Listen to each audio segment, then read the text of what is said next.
can change, you can grow, you can know your name, but not know your soul. Hello, I'm trying out something because I am a busy woman and it's sometimes hard to find time to do these videos, but I was gonna see how it worked out if I recorded them in the car. So, my name is Jeanna, and today I want to talk about ageism within female empowerment in young adult literature. I want to talk specifically about two young adult Cinderella retellings that came out a little while ago. Cinder by Marissa Meyer and Throne of Glass by Sarah J. Maas. Sorry. If you have been paying attention to all the fairy tale retellings, you'll notice that Cinderella is one of the most popular ones. It gets retold over and over again, and I think a big part of that is because it's such a simple structure. It's like your basic rags to riches, upward mobility story, old-fashioned style through marriage, you know. Something that's pretty evident in the earlier versions of the story, such as the Grimm brothers and Charles Perrault's versions, is that Cinderella is a pretty passive character. Her only goals in life are to get married, if she even has that goal, because we don't really know what she wants, and she doesn't really do much. She dances with a prince who falls in love with her because she's beautiful. She either wishes for clothes or like just gets magical clothes given to her, and she gets saved from the tyranny of these terrible women who are her stepsisters and stepmother in most versions of the story, because of a wonderful patriarchal figure, the prince. Cinder and Throne of Glass, both in retelling the story, give more agency to their main female characters. They get to do interesting things and have interesting characters. Cinder is a cyborg mechanic, and the main character of Throne of Glass, Selena, is an assassin. Just cool. Murder is empowering. The princes in both of these stories also fall in love with the main character, Cinderella type person, not just because she's beautiful, but also because she has other qualities. Cinder is a great mechanic, and she's funny and strong, persistent. Selena is defiant, independent, funny, skilled. You know, they have qualities other than beauty. And specifically, the prince character meets them at a point when they are not at their most beautiful. Unlike in the earlier versions, the Grimm brothers version and the Charles Perrault version. I'm not saying original because those weren't the original stories. Cinderella comes from oral folk tales, but like the canonical texts, Brothers Grimm, Charles Perrault, a branch just literally fell off the tree. You're not doing your job, tree. In those versions, the prince first meets Cinderella when she is all made up and beautiful for the ball. We are led to believe that that's why he falls in love with her, but in Cinder, when Prince Kai meets Cinder, she is all greasy and dirty and missing her foot because she is being a mechanic and fixing her foot because her foot is cyborgy. In Selena's case, Prince Dorland, I think, meets her when she has just been in a labor camp for the past year, so she is in a kind of state that you would expect for that situation. But he is impressed by her because she still retains her dignity and her defiance, and she still stands up to authority. Another thing that these young adult adaptations or retellings of Cinderella do differently than the canonical texts is that the Cinderella character, the protagonist, is allowed to have female peers who are complex and not just competitions for the prince's affections. In the case of Cinder, she has two stepsisters, and the younger stepsister, Peony, is one of her best friends. Despite their class differences and the differences in how Cinder's stepmother, Peony's mother, treats each of them, they still manage to have camaraderie and empathy for each other and support each other. And Cinder's little android friend, Eco, is also female. Cinder also has an evil stepsister in the form of her older stepsister, but there is at least a variety of female peers, just like in the real world. Women are just not just represented as rivals. In the case of Selena, one of her greatest allies and friends that she makes in the palace is Nehemia, who is a pretty interesting character in her own right. She is the princess of a country that's colonized by the empire, and she wants revenge for her people. That's a pretty interesting motivation, and she and Selena get friendly and support each other. All very cool stuff.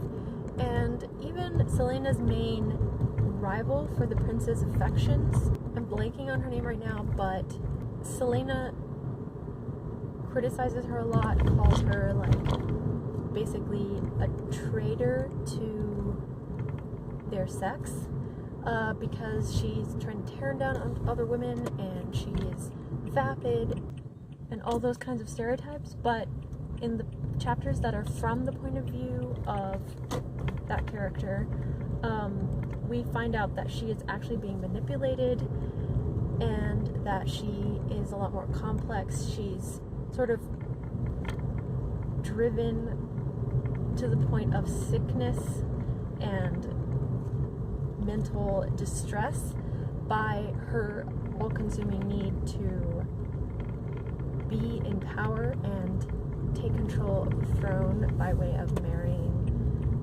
Prince Didi. And it turns out that a lot of that is because she's being manipulated by a patriarchal figure, her lover, the Duke of something or other. All the younger female characters, the main character and her peers, are allowed to be complex and have different roles. Be sympathetic, be cruel, be all sorts of different things, unlike in the canonical versions of the text. Okay, I'm gonna end this part of the video here. I have to go walk the dogs and enjoy nature and all that good stuff. So, where were we? So, unlike the younger women, the older women don't really get a more nuanced treatment than they do in the canonical versions of the fairy tale. In the case of Cinder, the main adult females are Audrey, who is Cinder's stepmother, who is just as evil and manipulative and exploitative as she is in the canonical texts. She basically only keeps Cinder around because Cinder makes her money by being a mechanic. And the other important adult female character, oh my gosh, so many dead possums this morning. I swear, I think they like marched out en masse and were like, we don't care about cars anymore, we're just gonna live our lives. Anyway, the other main adult female character in Cinder is the Lunar Queen, who is basically the evil witch from Snow White, and she is obsessed with being the prettiest. Pretty traditional stuff without the kind of modern twist that Cinder and her female peers get in these retellings. In the case of Throne of Glass, there really aren't any significant older women. There's basically the queen, who doesn't do anything. She has like 2 lines in the whole book, and all she does is nag Dorian, being like, marry someone, or whatever. I don't know. I can't even remember. And there's also this older servant woman who helps Selena get dressed, and that's about it, you know? So in these retellings, older women are horrible monsters or absent. So not great representation there. It's pretty traditional to dismiss older women and to pit older women against younger women in a patriarchal society, because as the patriarchy is concerned, older women can no longer contribute because they can't bear children, and we can't let them do anything else, so all they can do is be jealous of their daughters and all the other young and beautiful females who actually matter. In the canonical texts, there are some mother figures or positive older female characters, but they're very subservient to the needs of the Cinderella character. In the Grimm version, there's a little bird who brings Cinderella a dress and tells the prince that the stepsisters cut off pieces of their feet so that their feet would fit in the glass slipper, as though the prince is stupid enough to not realize that they're missing chunks of their feet when they try on the shoe. I don't know. Whatever. That would be a big shock on the wedding night. In the Charles Perrault version, there's the fairy godmother that Disney used in their adaptation in 1950, who is basically just there to make sure that Cinderella looks hot for the prince. So there are these positive, supportive, older female characters, but they don't really have desires of their own other than for their daughter figure to marry a prince. Cinder and Throne of Glass don't even have these flat, subservient mother characters. They just have evil or non-existent older female characters. So what does this mean? Like, what is the significance of this? Because you can take Cinder and Throne of Glass as more progressive and feminist and empowering retellings of the original tales, which were originally told orally by women, but adapted and written down by men. And these retellings written by women do a lot to advance the role that Cinderella and her female peers have in the story. But this sort of modernization, modern twist disguises the ageist portrayal of older women. The truth is, the patriarchy has always tried to put a wedge between different types of women, different ages, different races, different classes. It has tried to pit women against each other at every possible opportunity, because if women are fighting against each other, then they can't fight the patriarchy. I'm not saying that these books are the patriarchy or whatever, but it's worth thinking about. Like, if a text that's retelling a fairy tale that has a lot of problems in its portrayal of women, or any other issue that you want to think about, it's worth examining who gets the update, who gets to be more empowered, who gets to be portrayed more three-dimensionally, because that really tells you about actually how much progress has been made. Like, obviously, stepsisters are no longer cutting off chunks of their feet to please the prince. At least I hope they're not. And of course, it's also important to demonstrate independence of the younger female character, which is a big reason why older characters get sidelined or are absent or evil is to give the main character, the younger character, more independence. And that's fine, but girls have a lot to learn from older women that can help them become independent. If they're able to learn from the previous generation, then progress is going to be made. If not, the same mistakes of the past are going to keep being repeated.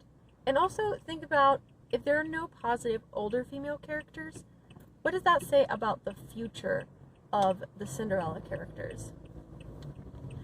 Does that mean Cinder and Selena are going to stop being relevant once they get older? Are they just gonna fade into the background or become evil, or what? You know, they don't have any role models. We don't have any inkling as to their future. Because guess what? Life doesn't stop after you marry the prince, or kill the prince, or whatever. People and their driving make me so angry. Thanks so much for watching this video. I hope you enjoyed it. You can change, you can grow, you can know your name, but not know